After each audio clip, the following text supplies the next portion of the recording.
Welcome to What Works, where nonprofit leaders share stories about what makes impact possible and their organizations thrive.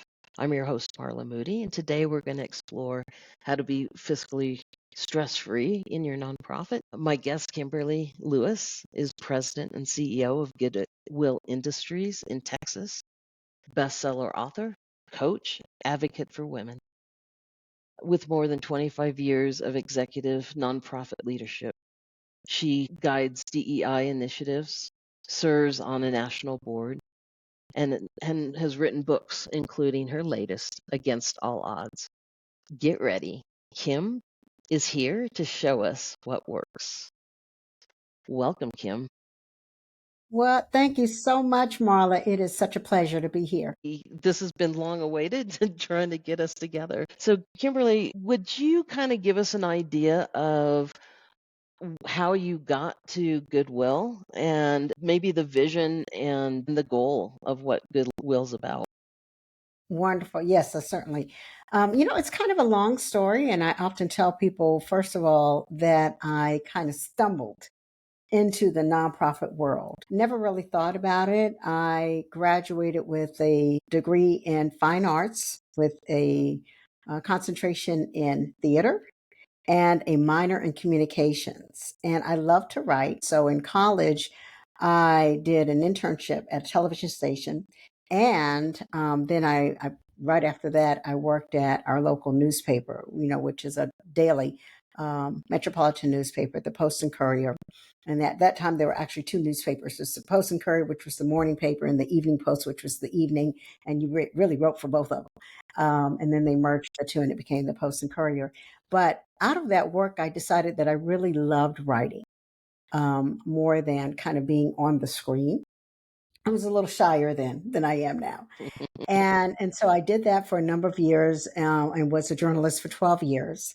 And at the end of that time, I loved what I did, but I felt a calling to do more. And I didn't know what that more was. So at the same time, I had written a story that was so well received about my family losing 500 acres of a property in South Carolina that through eminent domain that I Mm. was encouraged to write a book.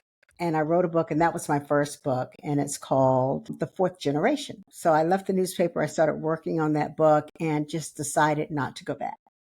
And through that time, I just volunteered. I volunteered at various nonprofits, and I did a little bit of freelance writing, and the volunteer work turned into a position.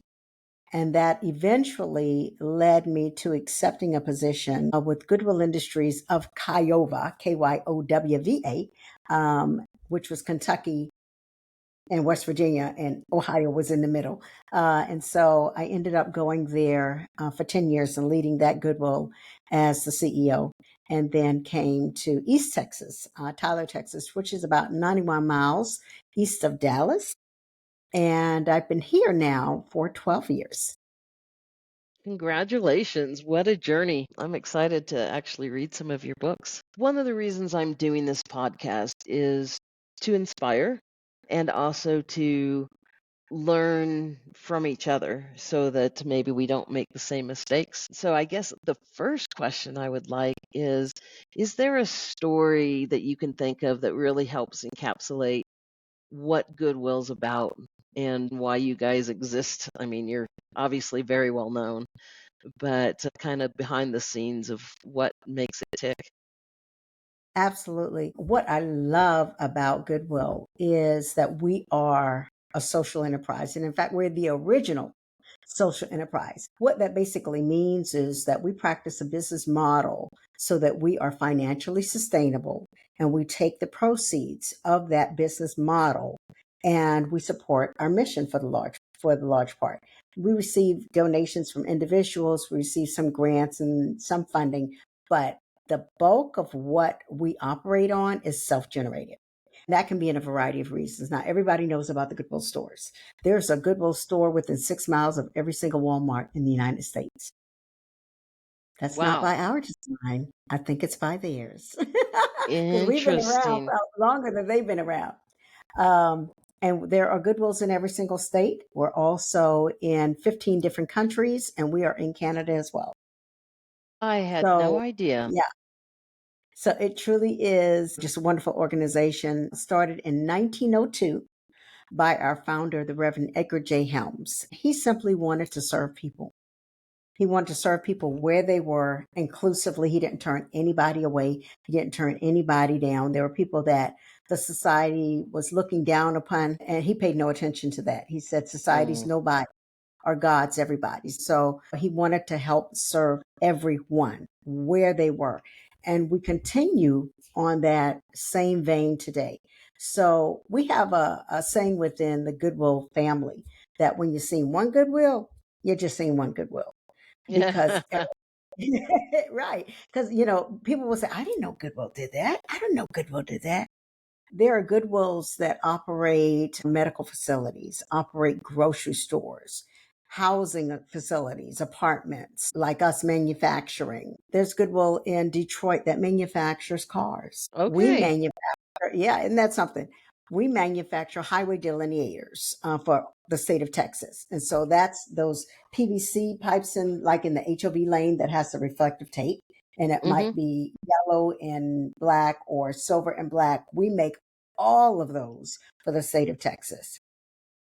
And so it's really cool that we have that business model in addition to the stores that we can pretty much, if you can come up with it, we've done it. And it all fits the mission. Well, and one thing, especially in today's day and age, funding feels insecure. Funding that was pretty solid might not be solid. There's always that ebb and flow. And I was talking to Chris at work and them thinking through how to have for profit models for nonprofit businesses. That blew my mind at first. That it makes me realize that, yeah, the for profit goal so that you can get to that nonprofit's beauty of helping everybody. What would you say to encourage nonprofits who maybe don't have that model or hadn't even thought about that model as a way to really keep sustainability? I would first say to develop a growth mindset. And instead of coming up with all the ways that it won't work and all the, tax liabilities and all of that, you've got to do your research. We don't have first of all, we're a federated model. So each Okay. Goodwill is slightly different. So at my Goodwill, we don't have a for profit arm. Everything is not for profit. But what you have to make sure is that you are providing enough services to the public to justify that. And we certainly do. Last year, we served over 3,500 individuals, and those are not shoppers or donors. Those are people who came to us for very intensive reasons. And that's an individual, unduplicated individual. Now, most people come not just for one thing. They need 2 or 3 or 4 services that you're providing. And we have enough services, and certainly we go in deep. We go in deep to really help people to not only gain the skills that they need, but the employment assistance that they need, the continuing education that they need, a lot of different programs. Most of them I developed when I came here 12 years ago. Okay. So you had a lot of freedom to develop things in your own goodwill. Yes. What is it like being kind of fiscally stress free in a nonprofit? How does that affect how you can serve people? Oh my goodness.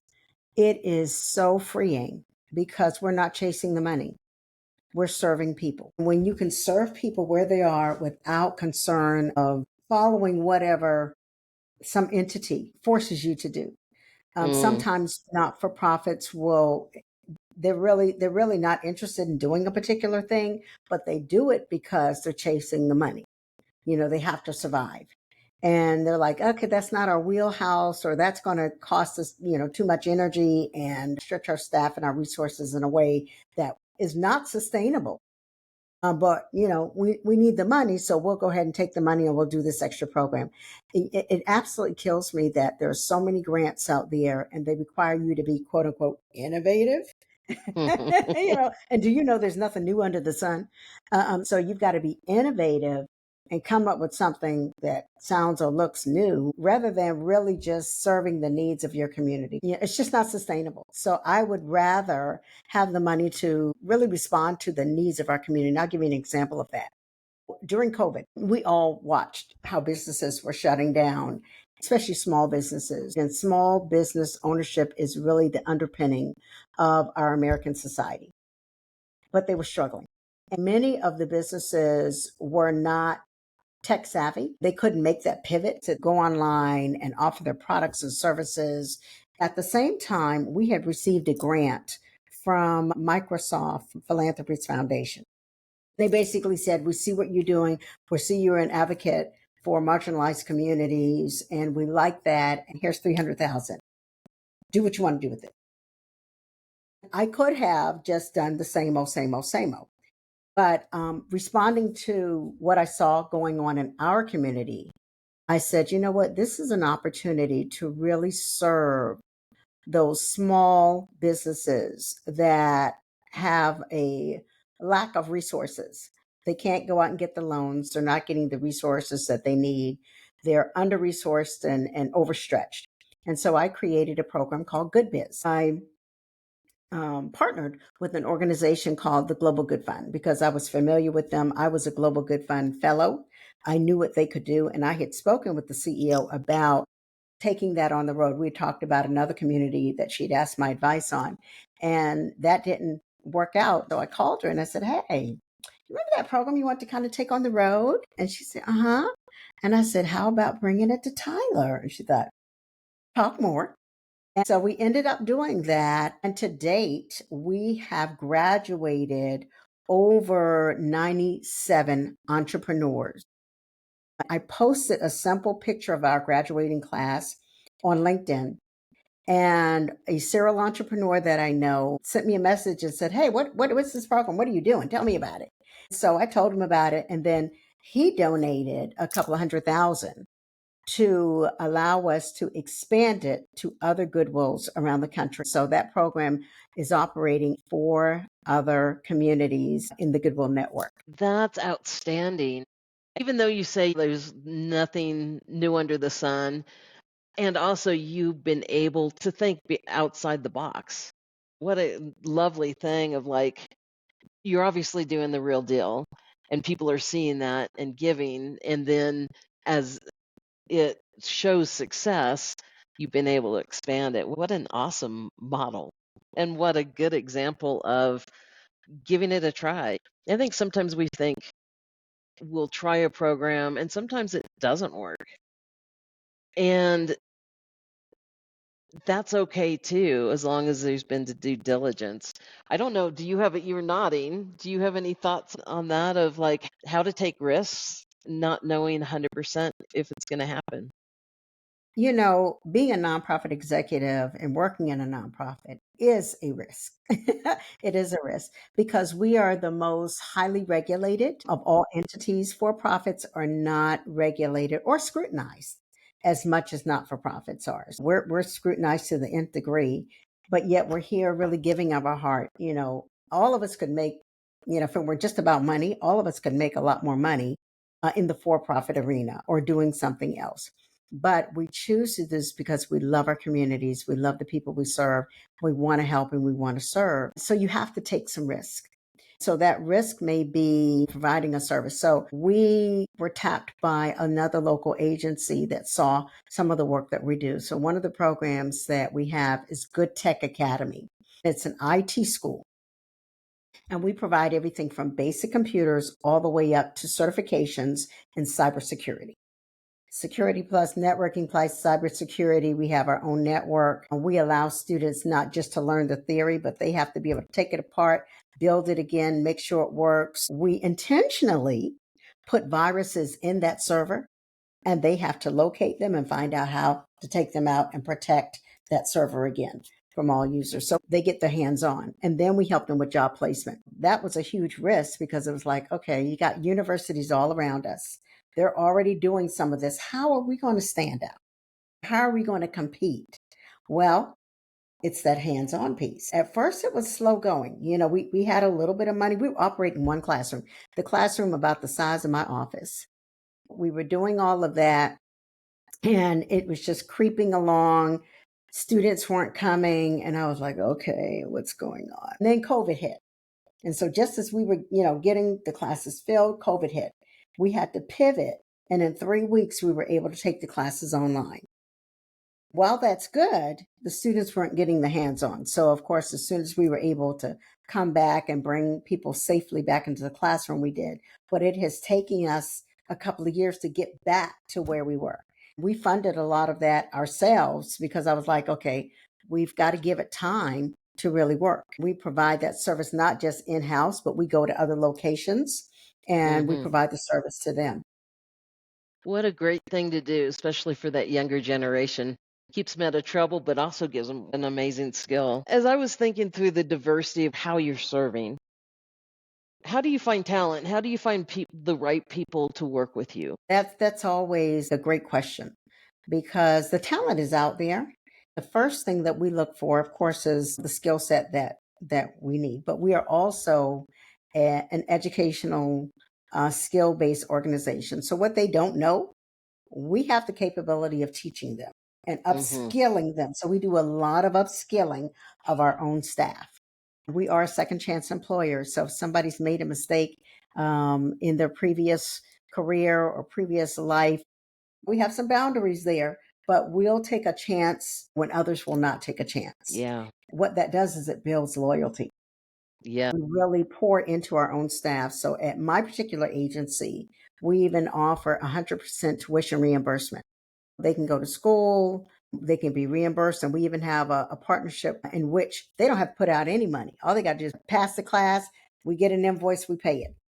Wow. We provide a lot of skill. We have our own LMS system, a learning management system with curriculum in it. So we also develop that through our national office, has all kinds of wonderful programs that will help people to just build their skill and their confidence. And so what they don't know, we're able to teach them.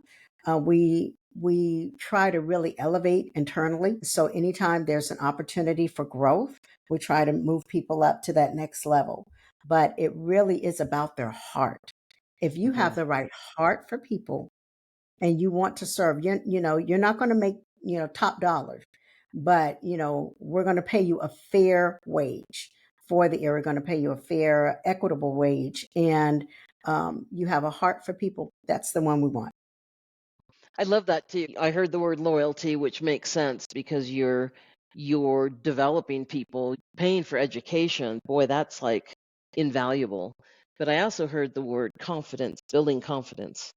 And especially with people who maybe it is their second chance, that just breeds into the whole idea of what you guys are as an organization. So what I'm hearing is how you invest in those that you're serving. You're also investing in those that are doing the serving, that are employees.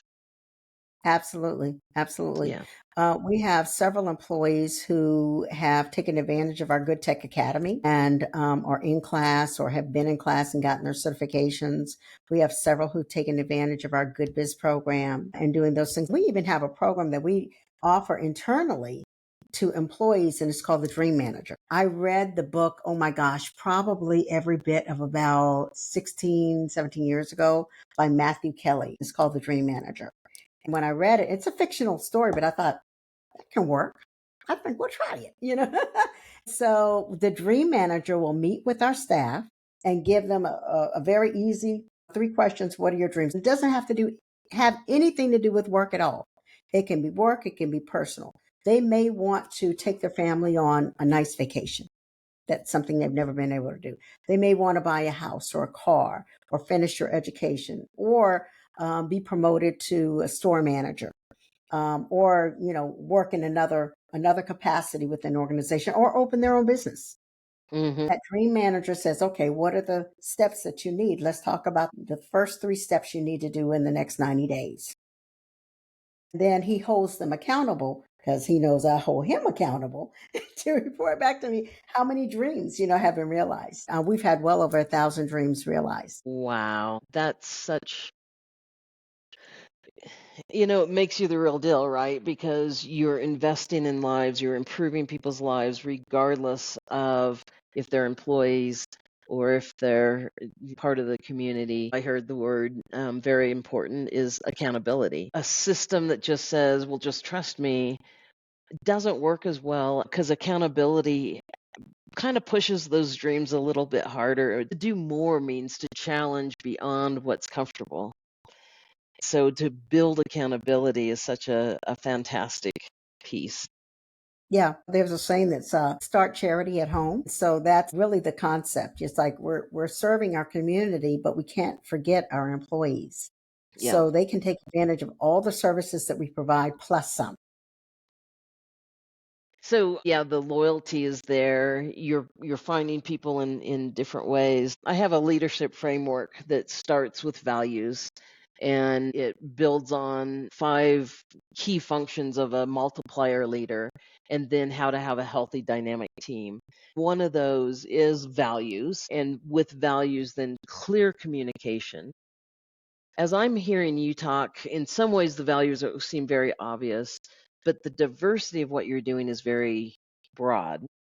How do you how do you hone in on that communication piece so that people, no matter where they're at, are hearing the same message? I am so glad you asked that. So when we did our strategic plan when I first got here 12 years ago, of course, we visited every 3 years. The organization had never had a strategic plan. So the board and management team, we had a big management team at the time. We sat down and looked at the mission statement, and then we developed a vision statement. And I told the board, I said, we've got some people who are not in the room that are our frontline workers. So I went around to various locations with a clipboard and I asked them what they valued about Goodwill. I condensed that down into 7 values. So just recently this year, I decided to again refresh it, because we talk about it at their Mm-hmm. orientation, we talk about it at their interview, their pre-hiring interview. We talk about our values, but I wanted to drive it home again and communicate it even more. So once a month, I would make a YouTube video. I would just talk about a value and what that meant as a Goodwiller and how we show that value, how we live that value, how we walk it and talk it.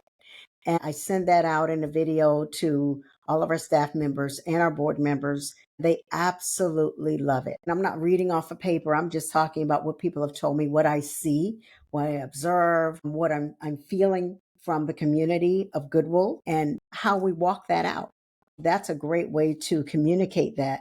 Another thing I started doing this year is I do conversations with Kimberly. Once a month, I invite staff on a Zoom call and for 1 hour, they can drop in, drop off, or stay the whole time, or whatever they want to do. We just have a conversation. They can ask me any question that they want to ask. I will ramble on about my childhood or whatever, whatever the conversation takes us to. And it helps to build community. We'll have a great time and have a discussion amongst each other. Wow. I want to be conscious of our time, but there's definitely one question I'm very curious to ask is with everything going on and I love that you're interviewing people and finding the values and then recording it. I mean, that's showing values and communication, which are 2 key things. How do you keep from burnout? Or how do you identify burnout and make sure that you're staying on the right side of that? That's a great question because burnout is real. I think particularly with women, Yeah. because we tend to take on the world and we take on so many responsibilities in our homes, with our family members, with our friends, our community, and of course on the job. Something I learned to do very, very, very long ago is to take at least 1 day a week, every single week. I do it on Thursdays. It's in the evening. So when I come home from work, I don't cook, I don't clean. When my children were little, I didn't do anything with the kids. They were on their own. And so we would pick up something to eat, make sure that they had had their homework and whatnot, and they would get ready for bed. But while they were eating their snack, I was taking my bath, my bubble bath. Beautiful. And Love I it. would take my bubble bath with a cup of cocoa, a cup of tea, or whatever. After my bubble bath, I would then go and I would do some studying or some reading that was empowering to me. When I finished that, it was at least a 2.5 hour break. I would go and I would kiss the kids. They'd already be in bed and kiss the kids, but they knew that that was mommy's time. And there was Yeah. no mommy, mommy, mommy, mommy on the bathroom door. And so I think you have to develop those times. Just find a time that's convenient to you. Some people do it early in the morning and they have their rituals they do in the morning. Some do it late at night, or they go to the gym, or they walk, or whatever. But find whatever works for you and hold that time sacred. Those are such good words. You did it every week. Your kids were trained to know they were taken care of, but they probably knew that you were a better mommy because you took care of yourself. Especially as women, we can feel guilt for caring for ourselves. I wrote a book called Unlock the Power of Your Vagus Nerve, and I talk a lot about self care there. I had a friend of mine who was reading it. She texted me. She took a picture, a photograph of a certain page. She circled it. It was about self care. She goes, "You might want to read this." I mean, and I'm like, okay, fine, thank you. Quoting me to me, but it's true, right? I wrote about it because it's so important. But I love that you have so ingrained it in your life that self care, which means you can give from abundance rather than from deficit. Yes, I have been doing that for more than 20 years, and it really helps. And I love it. So, from a fiscal standpoint, from Goodwill, you guys are working from an abundance, from an emotional state especially as an executive director of your division, you're working from abundance. And you're working through values and you're helping employees have abundance by getting educated and being able to participate. What an amazing model. If you could do one thing differently, what's something that you would, if there was a younger leader, what advice would you give us? I would, and I tell my daughters, since I have two adult daughters, definitely tap into supportive communities. One thing that's wonderful with Goodwill is that we are a network. And from talking with friends who are with other large not for profits that are models, I know that is more unusual than not. We are such a collegiate group of people and we help each other. If I've got another CEO that is struggling with a mission program or their stores or whatever, and they need to come visit and learn from my staff, or I need to send my staff to them, no problem. Vice versa. So that's wonderful. But then you've got your network, people that are in the same kind of thing. They may not be in the same nonprofit, but they may be in a nonprofit. Really hone in and get to know those individuals and allow them to know you and be vulnerable so that you can really share, man, I'm just really struggling, with A, B, or C, or what are the KPIs that I should be paying attention to? I don't know what to do with my board. I've got board members that just don't seem to be engaged. How do I do that?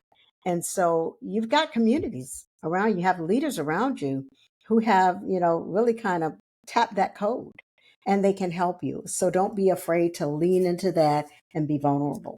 Find your tribe. Find your tribe, be vulnerable. Um, yeah, because as leaders, we maybe are expected to have all the answers, but we don't have all the answers. So, tapping in on that community. I love that. I do a lot of team building type of things where usually a lot of times with values and team conflict as well. That word accountability just it's like how do you build communities where their accountability to each other, which reduces the amount of need for it to come from leaders and such like that. Just that alone is an awesome talk because what I'm noticing is that our society doesn't have anything to do with age. I think it has just to do with how we have grown as a society. There is such a lack of accountability. On my last team, we would do what we would call a 360 exercise. It had to be a safe environment for every person, start, stop, and continue. This is something you're doing great. Continue doing it. This is something, you should start doing. This is something I'd suggest stopping. And when the team does it with each other, when there's peers, again, it has to be a safe environment. They can say things, the same thing I would say, but they'll hear it differently.